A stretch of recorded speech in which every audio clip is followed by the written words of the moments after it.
নমস্কার সবাইকে। চলে এসেছি আবার একটা রেসিপি নিয়ে।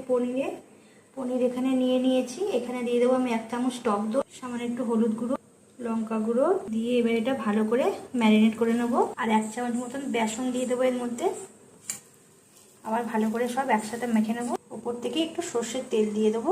আর মশলার জন্য দেখুন মগজ দানা, কিশমিশ, পোস্ত আর আদা এগুলো সব বেটে নেবো। তেল গরম হয়ে গেছে, পনিরগুলো ভেজে নেবো।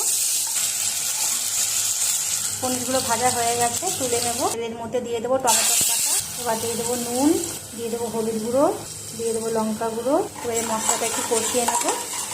দেখুন খুব সুন্দরভাবে কষানো হয়ে গেছে মশলাটা। কেটে রাখা মশলাটা দিয়ে দেবো, দিয়ে আবার একটু কষিয়ে নেবো। একটু টক দই দিয়ে দেবো। সব কিছু ভালো করে কষিয়ে নেবো।